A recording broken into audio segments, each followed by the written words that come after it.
fun life, then here's What's Doing, ladies, with Jay Stewart.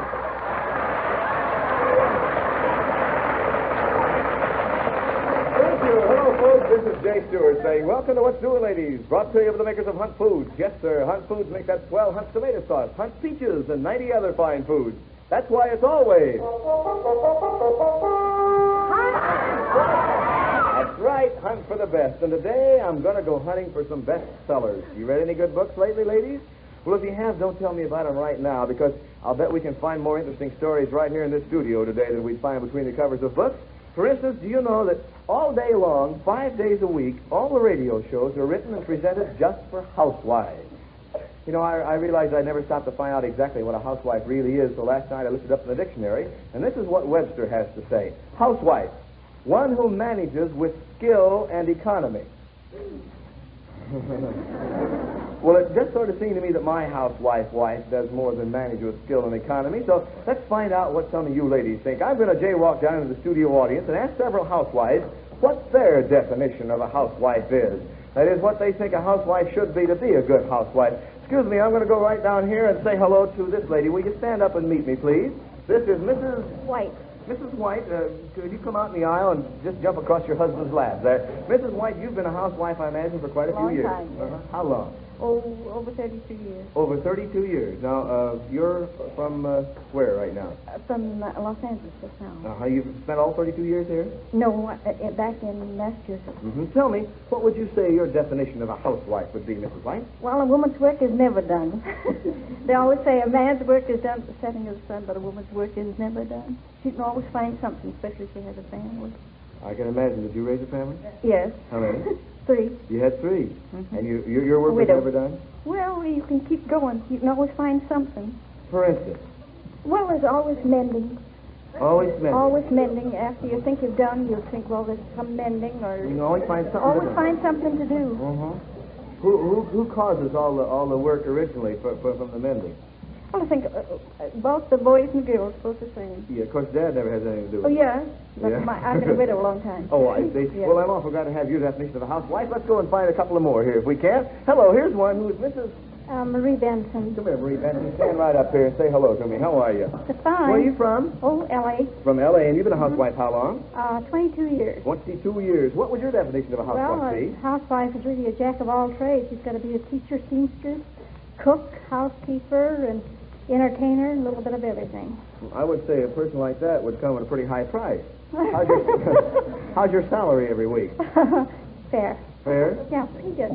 Do you handle the money? Oh, no. I get the majority of it. How do you work that, Mr. Benson? Well, he comes home and hands me most of the paycheck and sees what he needs for the week. Married how long? 22 years.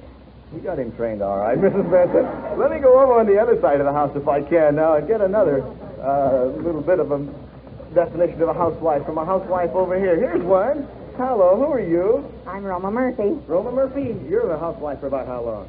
36 years. About 36 of them. Now, tell me what you think a housewife actually defined would be. Well, a housewife has to keep things running smooth. Yeah, Business and it says here it manages with skill and economy. well, they have to be economical, too. How do you mean? Well, make pennies count. Make every penny count. Yeah. You know how to make every penny count? And By buying Hunt's food, I suppose. don't suppose you know.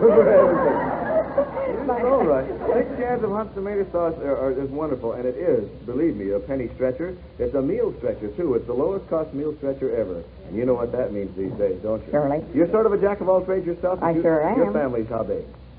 Just my husband and I now, but I've had 2 children. Had 2 children. We've got a grandchild. Oh, wonderful. Proud grandma. Oh, yes, indeed. Well, good. By the way, I'd like you other 2 ladies, incidentally, to have 6 cans of that delicious Hunt's tomato sauce, too. You can use it to blend macaroni or noodles and an expensive cut of meat or leftover vegetables, just about anything into a delicious dish. It makes it taste better and go farther. Believe me, that's one way to be a good housewife, I'll tell you that. Audience, you've heard these 3 ladies now give their definitions of what they think a housewife is. I'm going to leave it up to you to tell me which definition you like the best. Which explanation of what a housewife is your favorite today. So by your applause, let's go number 1 and number 2 and number 3. First of all, number 1 was Mrs. White over on that side of the house. And number 2 was Mrs. Benson right over there. And number 3 was the last lady to whom I just talked. Oh, got to run over to the other side to Mrs. Benson and say hello to her again. Mrs. Benson, listen as though you really know what a housewife is. I didn't ask you about your family. How many did you have? Oh, I have a daughter and a son and a grandchild. Yeah, just about the same as the other lady over there. Well, now, for being such a wonderful housewife, and I can imagine you like to eat, don't you? Oh, do I? Look me over. That's what I meant. There's one question I'd like to ask you, though. What's become of hundreds of pork and beans? What's become of them? They're so doggone good you just can't buy them. Oh, marvelous. I just can't buy them any place. Go ahead. Well, you know, I just take some of those, a couple of those cans, and put a little tomato sauce on them, and a few strips of salt pork or bacon, and put them in the What else have you done with Hunt's tomato sauce? Oh, I have them in my spaghetti, and I have them in my gravy, a little bit of everything. You keep talking. I love to hear you. I'm going to talk a little myself right now. Since you are the winner today, I think you'd like to have a gift. Oh, naturally. Well, sure. Well, you've got Didn't expect it. Huh? Didn't expect anything. Okay, goodbye. No, sir, here is your gift. 2 pairs of Lady Pepperell luxury muslin sheets and matching pillowcases in a beautiful shade of blue. Just thank you for being a grand housewife. The wonderful definition.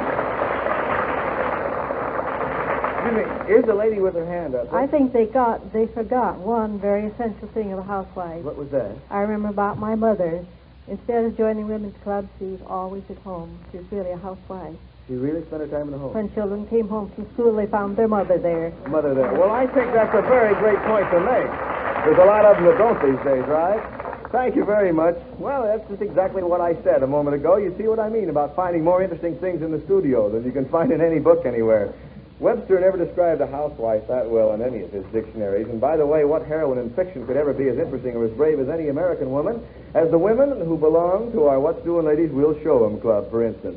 They're the women who don't like the long skirts and want to wear their skirts right where they are now. And if there are any more women listening in who feel the same way, you just send your name and address to me, J. Stewart, Box 949, Hollywood 28, California, and you'll become a member of our We'll Show 'em Club.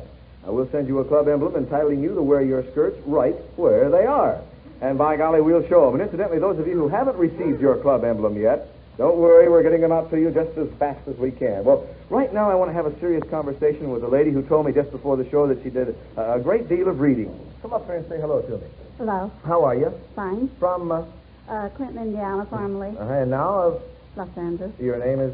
Mary Lyons. I'm doing a lot of asking questions here. You want to ask me anything, Miss Lyons? No. Not right now. Later, maybe? When there's not so many around. What? When there's not so many around. Mrs. Lyons. Read any good books lately? I'll change the subject. What have you read lately, by the way? Well, we buy all the leading magazines, like the Red Book and the Journal and you read the Call. You read the condensations in those, sort of, or the full books? Read everything. That's good. What kind of books do you like the best?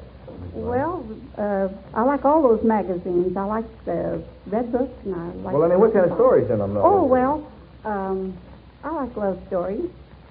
You do? Why? Well, I just like to read them. You do, You kind of dream. Back in the days when you were... When I was young. Yeah. Me too. I do it all the time, Mrs. Lyons. I imagine you ought to be up on the titles of bestsellers then, Papa, in the past few years, if you read a lot, Mrs. Lyons. I'm going to tell you something about the stories of certain books, and you tell me to which bestseller I'm referring. You think you can do it? Ooh, I don't know. Well, for every one you can name, I'll give you a bestseller in return, okay? Ooh. All right, now, this first bestseller is all about a lone bit of vegetation that grew in a certain cosmopolitan city in the eastern section of the United States. And no coaching, please. And that's Hunt? When Hunt Well, was made? No, I wish it were. No, this is a lone piece of vegetation, just one... A tomato? No, this isn't that. It isn't a tomato. It grew somewhere back east. And them bums are going to be awful mad at you. Oh, Brooklyn? Well, what about it? What was the title of the book? Tree in Brooklyn. Tree grew in Brooklyn. A tree grew in Brooklyn. That's right. It was really a tree, was it, Mrs. Lyons? I've always heard it was only a flat bush. Was it? That's what they call them. Well, that's what they call them, huh? All right, here's a really tough one for you now. This next bestseller is all about rural life. It's a very funny book. It's just full of yolks. The egg and I. The Egg and I is right. Yes, sir. You know, I'm at work writing a book right now, Mrs. Lyons. You are? It's all about a teachy little dish that I'm very closely associated with. You know what I'm going to call it? Hunt peaches? Don't laugh when you say that, Mrs. Lyons. No, I'm going to call it the Peach and I. Oh, the peach now. That is swell. You know what it's all about. Mm-hmm. What? Hunt peaches. Those good peaches. The sliced and the round. I don't have to talk today. Mrs. Denson and Mrs. Lyons doing all my commercials for me here. It's so true. Those Hunt peaches are delicious. You know that they're really something to write about, Mrs. Lyons? They're luscious, they're plump, they're tender, and they're juicy. I'm out of adjectives already. You see, the Hunt folks select only the finest, fresh, orchard-grown peaches, and they see to it that they're hand-picked and speeded to nearby Hunt canneries to be packed without delay. And those fair peaches are packed in heavy sugar syrup, Mrs. Lyons. Mm-hmm. You know, it's the heavy sugar syrup that brings out the finest natural fruit flavor of every peach. Oh, I just love those Hunt peaches, served plain or fancy, and so will you, Mrs. Lyons. In fact, you might say I'm writing a bestseller about a bestseller, Hunt peaches. Now, you're going to recognize that bestseller on all the grocery store shelves by its bright red cover, and it comes in several editions, too. Those peaches come in different size cans for different size families, and they sell at popular prices. So, Mrs. Lyons, for telling me the two bestsellers that I asked you, I'm going to give you two bestsellers, 2 cans of Hunt peaches. Oh, so it must thank be you. one of the slices and one of the halves, and in addition to that, the Hunt folks would like you to have a beautiful Parker pen and pencil set. Mrs. Lyons, you're very welcome, and thank you for playing our bestseller game with us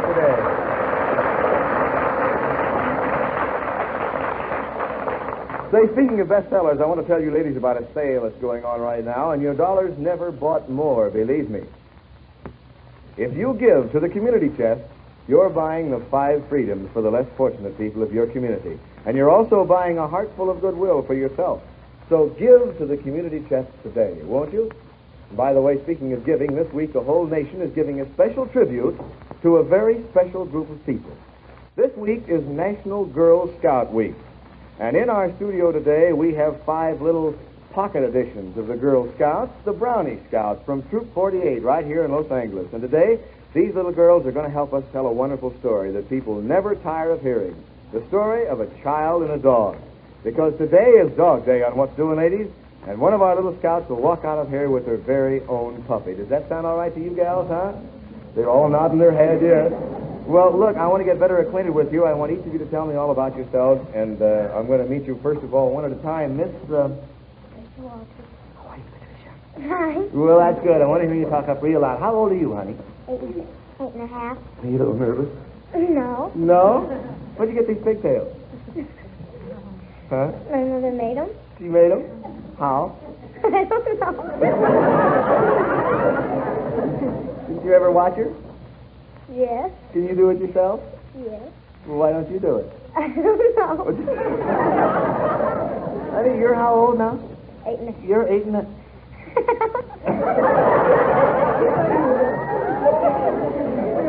What's so funny?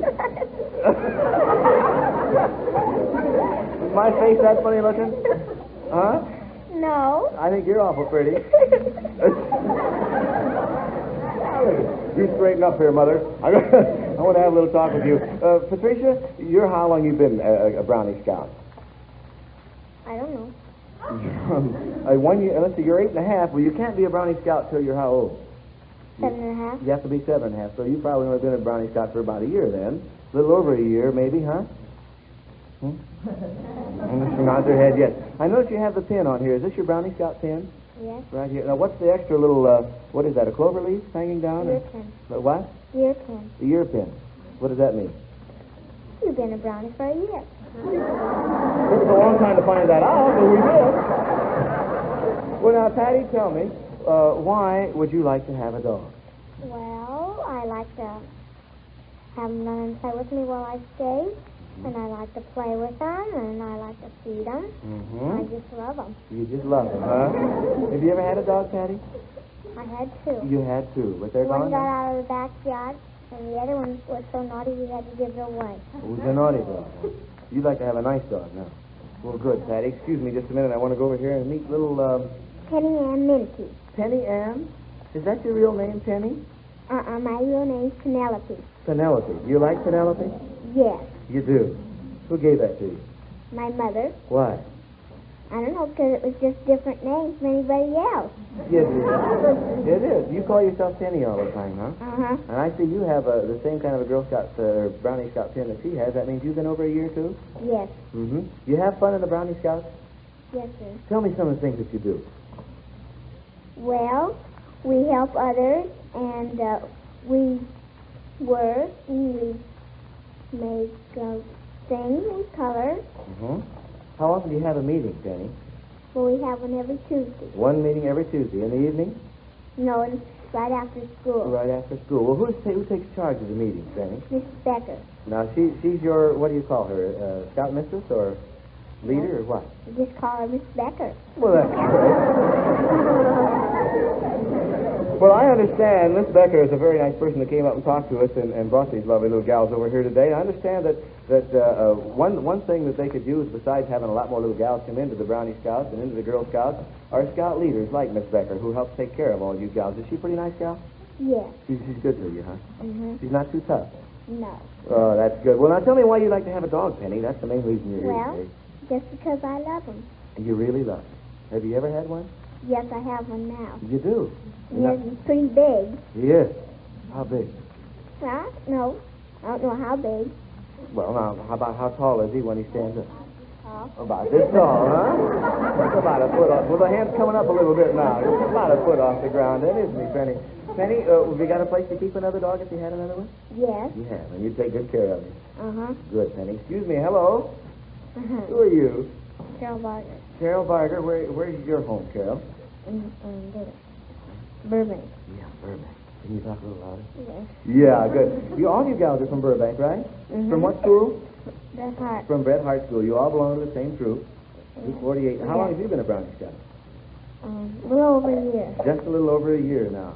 When did you become a Girl Scout then, Carol? When you're about 10. When you were about 10 years old? Mm-hmm. Then is the Girl Scouts actually much different than the Brownie Scouts? Do you think you have more fun when you're a Girl Scout? A little bit. Why? Oh, when they go out camping, they get to stay overnight and everything. Yeah. Have you been out camping at all? Yes, we go out for just a little while in the day. Mm-hmm. Do you cook when you go out there? No. You don't? But once in a while. What do you cook? Oh, sometimes we eat. Yeah. What if you don't cook? Well, then we bring our lunch. Oh, you still eat no matter what happens, huh? Well, Carol, tell me why you'd like to have a dog. Because I've never had one and I love them. You do? Tell me what you do for it. How'd you take care of it? We feed it. That's nice. We take care of it. Yeah. How Take often? it out for a walk. Yeah. How often would it have to have a bath? Every day. Every day. You give it a bath every day. Well, I think you'd find out that might be a little bit hard on the dog to give it a bath every day. Besides, who would give it a bath when it needed a bath? I would. Who would feed it? I would. Who would take it out for a walk? I would. What if it scratched on the door about 12 o'clock at night and you were sound asleep and wanted to go out for a walk? Who would take it out? I don't know. Well, honey, I know you would love to have one. If you've never had one before, let's go over here to the other one here. Here's a little... Donna. Hi, Donna. How are you? Fine. You're how old, honey? 9. You're 9. You've been a little Brownie Scout for about how long then? Over a year yet? Oh, yes, this is my 3rd year. Oh, this is your 3rd year. Well, you'll pretty soon be a Girl Scout then, won't you? Mm-hmm. You're looking forward to that. Mm-hmm. Tell me some of the things you do at your meetings, Donna. Well, we pay dues and we... You pay dues. Well, that's very important. How much are the dues? 5 cents. They're 5 cents. Every week? Uh-huh. Where do you get the nickel? From my mama. You do. It's nice of Mama to give you the nickel. Well, you have a lot of fun, don't you? Mm-hmm. Have a lot of friends in the Girl Scouts? Mm-hmm. The Brownies? Good. Tell me why you like to have a dog now, Donna. Well, my dog, he's real old and he might die pretty soon.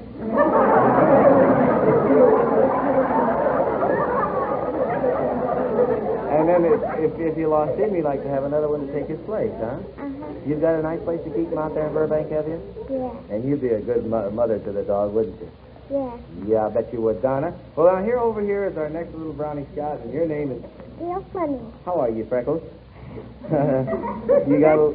Huh? Not so fine. What's the matter with you? Well, I like to be called Freckles.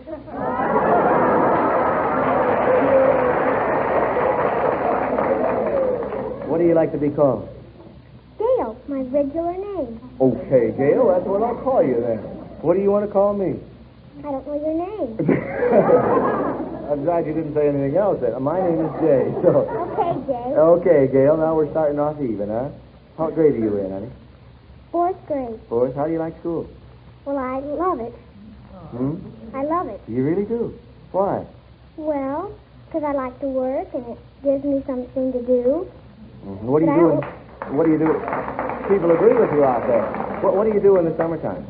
Well, sometimes, I go out camping. We have trips. We play. Now, when you go to school, then you can't go camping, can you? Mm-mm. Now, which would you rather do? Go to school or go camping? Go to school. There's an honest little girl, by golly, she likes to work. Well, now, honey, we want to find out. You're up here to see about a dog. Tell me why you'd like to have one, Gail. Well, they're lovable, and I like to play with them. And they're cute.